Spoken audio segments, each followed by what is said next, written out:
Toll tax तो road के ऊपर लगता है या इनकम टैक्स आपकी आमदनी पे लगता है, और उसमें भी जो बदलाव किया, देखिए 12 लाख तक कोई टैक्स नहीं, 12,75,000 सैलरी अर्नर का हो तब तक कोई टैक्स नहीं, इसी साल हुआ। तो आप देख सकते हैं कितने संवेदनशील है माननीय प्रधानमंत्री नरेंद्र मोदी जी, कि गरीब और मध्यम वर्ग पे बोझ कैसे कम करना, ये उनका लगातार 11 साल में प्रयास रहा है और सफल प्रयास रहा है, इसीलिए मैंने उनका धन्यवाद। पहली बात तो हमारे पास कंज्यूमर विभाग है, फाइनेंस मिनिस्ट्री है, हमारा विभाग है, हम सब मिलके इस चीज पे निगरानी रखेंगे। मैंने आपसे पहले भी कहा और अभी भी अनुरोध करता हूं कि ये हम सबका सामूहिक प्रयास रहना चाहिए। सरकार तो अपनी जिम्मेदारी निभाएगी, राज्य सरकारें भी निगरानी रखें कि ये जीएसटी पास ऑन हो, और मुझे उद्योग के सभी वर्गों ने ऑलरेडी एश्योरेंस दिया है कि पूरा जीएसटी पास ऑन किया जाएगा, जो भी लाभ कोई भी कंपनी को, कोई भी उद्योग को मिलेगा। रही दूसरी बात, राहुल गांधी जी को स्वाभाविक रूप से मालूम था ये होने वाला है, क्योंकि उनके मंत्री भी ग्रुप ऑफ मिनिस्टर्स में, उनकी राज्य सरकारें भी ग्रुप ऑफ सेक्रेटरीज में। तो मैंने एक ये पैटर्न देखा है कुछ वर्षों से कि आखिर काम करना तो ओवरनाइट नहीं होता है, हम छुप छुप के तो काम नहीं करते, बड़े खुले उससे सब राज्य सरकार भी तो जीएसटी काउंसिल में। जब जब उनको पता चलता है कि मोदी जी कुछ अच्छा काम करने जा रहे हैं, तो तब तब उसकी डिमांड को रेज करना शुरू कर देते। तो मुझे लगता है राहुल गांधी जी के बारे में हम सब जानते हैं कि वो तो एक ऐसा रॉकेट है जो कई बार लॉन्च होने के बाद फेल हो चुका है, टेक ऑफ ही नहीं किया, टेक ऑफ के पहले ही फ्यूज आउट हो जाता है।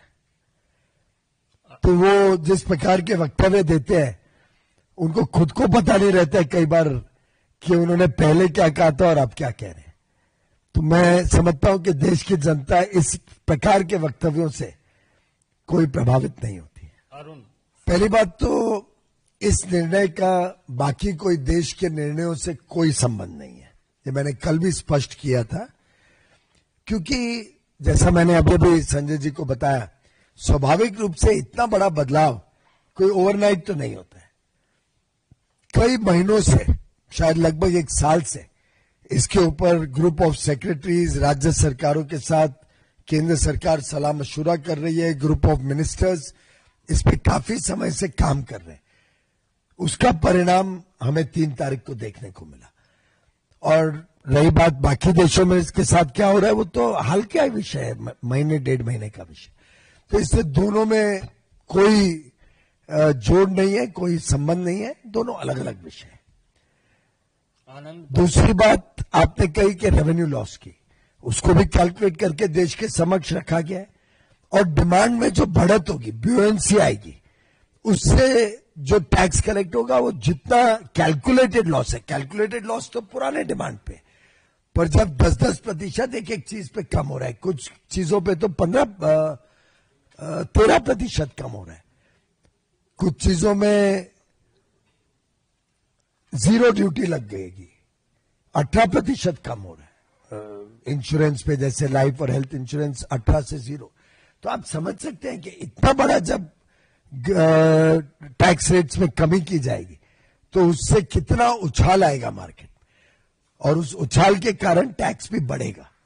तो हमें पूरा विश्वास है कि अगर राज्य सरकारें भी केंद्र की तरह ईमानदारी से टैक्स कलेक्ट करें, आपने देखा हमारी 11 वर्ष बेदाग सरकार और कांग्रेस की अभी भी विपक्ष की सरकारों में कोई ना कोई घोटाला हर थोड़े दिन बाद निकलता है। उन्होंने स्कैम्स करना बंद करना चाहिए, तो कभी आपको टैक्स में कभी कमी नहीं थी। Negative thinking of the Congress which we have seen over many decades now. In fact, this has started manifesting itself in their day-to-day affairs. The frustration that they are losing public support, the frustration that the Gandhi family is no more liked by the people of India is reflecting in their actions. I think It is condemnable that the Congress sought to insult the people of Bihar. First they insulted Prime Minister Narendra Modi's mother.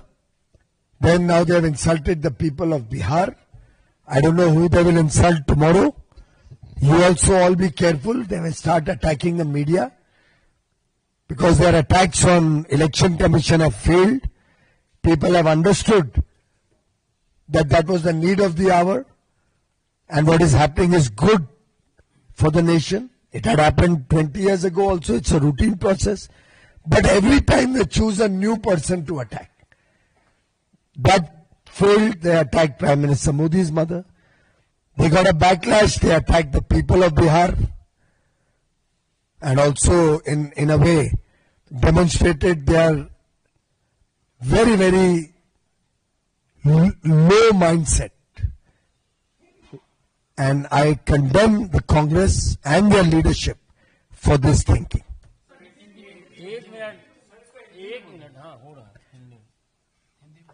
Congress की नकारात्मक सोच और ओछी मानसिकता का फिर एक बार उन्होंने परिचय दिया है।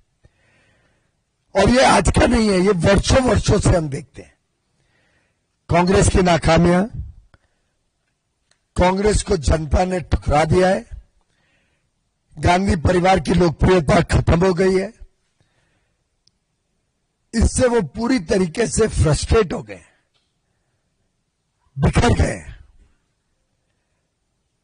उन्हें समझ नहीं आ रहा है कि क्या करें जिससे हमें फिर एक बार लोकप्रियता मिले या गांधी परिवार को जनता स्वीकार करे।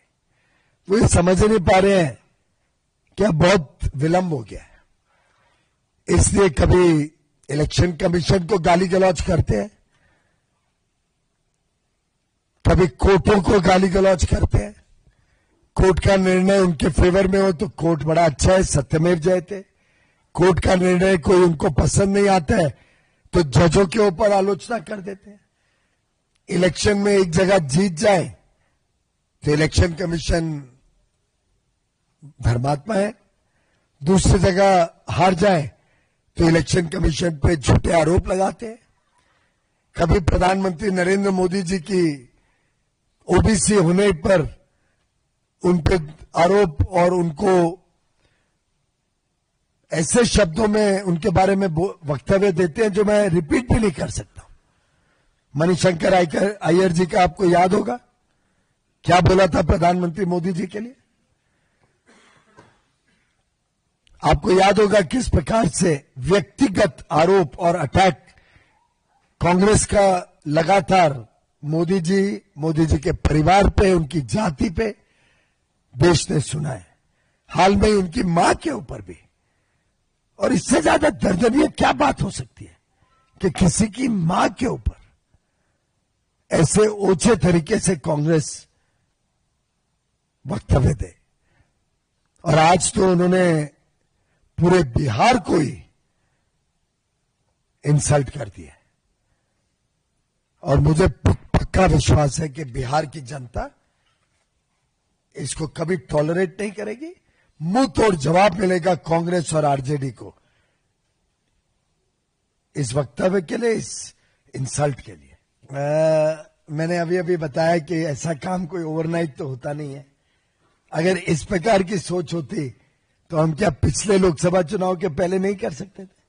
क्या हम पीछे इतने सारे चुनाव आए, महाराष्ट्र में चुनाव आया, हरियाणा में चुनाव आया, झारखंड में आया, दिल्ली में हुआ, क्या हम उसके पहले नहीं कर सकते थे? तो मुझे लगता है, और वो हम जीते महाराष्ट्र, जीते हरियाणा। महाराष्ट्र तो ऐसे जीते कि पूछो मत, स्वीप किया। केंद्र सरकार तीसरी बार प्रधानमंत्री नरेंद्र मोदी जी को चुन के भेजा जनता ने। तो मैं आपको व्यक्तिगत अपने अनुभव से भी बता सकता हूं कि मेरे 11 वर्ष उनके साथ काम करने के अनुभव से, और कई बार तो डांट भी पड़ी है इस विषय में कि कभी कोई निर्णय मोदी सरकार चुनाव के प्रभाव में नहीं करेगी। एक बार मैं गया था, मैं आपको उदाहरण दे सकता हूं। एक बार गया था, एक राज्य का चुनाव था। उस राज्य में मुझे एक बड़ा निवेश करवाना था, इंडस्ट्रियल पार्क बनाना था, तय हो गया था और मैं अनाउंस करने जा रहा था। तो बात बात में मैंने कहा कि मैं अनाउंस करने वाला हूं एक बड़ा इंडस्ट्रियल पार्क इस राज्य में, और उसमें थोड़े दिनों बाद चुनाव भी होने वाला है।